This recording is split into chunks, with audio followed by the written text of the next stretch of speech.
आजनी जकमाए कलकतिया राजा मारली सवतिया मतिया राजा।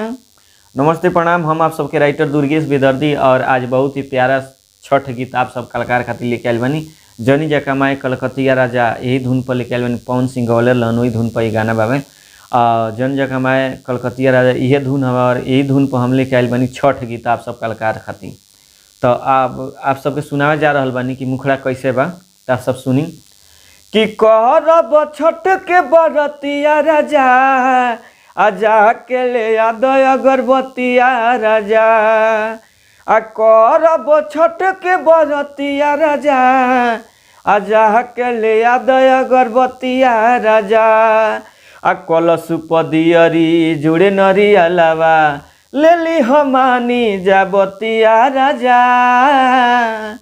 आ कलश पदियरी जोड़े नरी अलावा लेली हमानी जाबतिया राजा।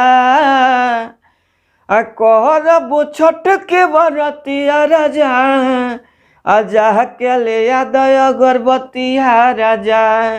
करब छठ के बरतिया राजा आजा के ले आदय अगरबतिया राजा। आप सबके मुखड़ा सुना देनी, अब अंतरा सुनावे जा रहल बनी। आप सब अंतरा सुनी कैसे बा कि गोदी में मांगब माई से लालानावा पूरा क देली वो सबके यार मनावा।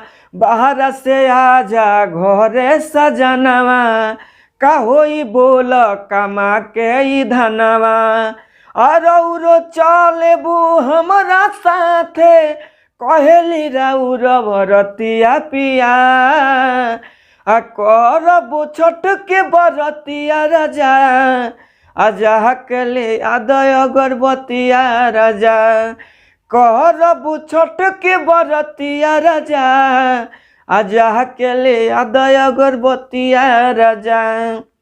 तो आप सबके सुनौनी मुखड़ा और एगो अंतरा। तो लास्ट अंतरा खातिर आप सब हमारे लगे फ़ोन कर सकतनी। हमार नंबर बा 9935452912। जे भी कलाकारी गाना गावे चाहता कि भैया ये हमारे गाना गावे के बाद तो वो आदमी के व्हाट्सएप पर हम लास्ट वाला अंतरा लिख के भेज देम। और नया म्यूजिक भी बनवाए खातिर हमरा से संपर्क कर सकतनी।